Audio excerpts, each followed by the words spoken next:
So, nalagoy nanukot sa ako. No, adilay comment. So, kadili lang, kalma lang. So, yung request, so, mag-makeup ko ko using one sponge or brush. So, kari atong gamiton, sponge na lang. Basic na kayo sa kuha, kita ninyo. So, tambak ko ta karos makeup challenge, no? So, dapat karon makadamo dyan ta. Okay, gilimpiwan ko na dahil akong nawong niya mag-foundation na ta. Ano ito location, no? Kay, dahil pretty init. So, sunlight na sa hadi sa ring light. Kay brown out diris amu aday. Man. So, foundation na dayon tabi. Kini siya nga challenge mo kuni para sa ko pinakasayon kay ako na maguning agi anday. Lagyan na ako nga akong gamit is sa ka sponge. So, sa pag-blend ng foundation, syempre sponge mo gamitin gamiton. So, i-blend ko lang ni then I'm back with a very seamless base. Okay? Look at that. So, concealer dayon ibutan na ako diri ang akong sponge na akong pang kuha pod. Para wala tayong nilalabag ng mga para ma-challenge mo ta gamay ba? Iba sin man luod si Inday na ko niya challenge. Pero kay ano man siya, do your makeup. So, unsa mo kanي pag eyeshadow ani akong sponge ang gamit no? Hindi ko pala ito naisipan. Murag ma-challenge mo ito anang apart. So, contour, di lang contour. Then, kuhaon ko lang yapon siya sa akong sponge. May nangyari ba? Parang wala naman. Na-brown na. I think may nangyari naman. Perfect kayo akong face karon kay perting kahamis. Be. Very glowy. So, mas maayo jud og sponge inyong gamiton pang blend. Ato pang dugngan. Kay kuwang pa yang pagka-bronzy. Then dapat islay ko gud nga challenge. Dapat challenge gud nga slayable. Liquid blush dayon day. Sa mabay dugayan. So mo lang gihapon no. Wait. Kaon lang nato diri sa atong kamot. Oh, di ba? Unsa ka pretty. Slay, slay, slay. So mag-bake na ta day.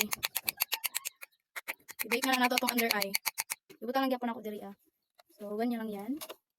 Then tap tap tap. Then tap tap tap. Maka full face of makeup ka na using one sponge. So sa katong wapay budget, gamitan lang ninyo nga hack, okay? Ganyan lang. Di ka magkiki anit eh. Pero asti gudon tagmugana atong ring light no kay para klaro gud kay itong nong ba kaso sunlight lang sa una kay wa may kuryente karon day. So pag mogamit ta eyeshadow ani day tapping motion lang ta ha. Like that. Ay kabala ka day kay post man ako ang result ani akong makeup so mas maklaro ninyo kung unsa siya ka angayan og maka-rate pud mo og angayan bagud siya or dili. Para sa inyo ba? Ganon. Pero para sa ko, slay jud nila ko kayo nga challenge day. Confident kayo ka sa result ani. Labi na oh. Kaya makabutang-butang og shimmer ani nga style day. Look at that.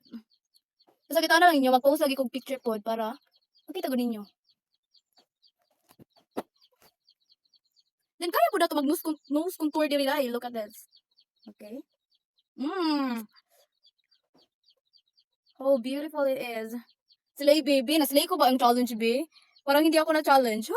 Joke lang. So, challenge ka pa bitong matcha-challenge gudi mo ati ba ka ng paano yan? So, powder na ta sa aktong under eye. Highlight lang din nato powder gyapon natong under eye.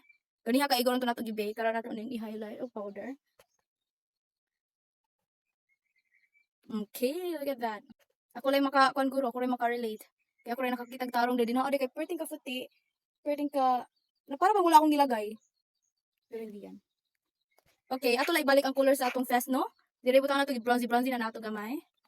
Actually, may color naman siya, pero sa camera may color, so isa may akong kinahanglan. Di man akong kagalingon ako ipa-impress. Tama man. Dapat malipay mo sa result. Oo, yarn. So, look at that. Oh, may color na. May color na. Then, the blush. Slay mo ni. Uy! What a slay! Uy! Uy, perfect na siya panggala, te. Look at that. Close up. Big, smooth. Promise. Then, final na, te. Lipi na lang. Ang kulang. So, okay. Di lang din nato tilap-tilapan kay, kulang tayo. Ganyan. So, I think, this is the final look. Okay. Tangtangon daw nato, be. O kung okay ba sa akong, So, okay, rate na lang to scale 1 to 10. Okay? Thank you. Bye-bye!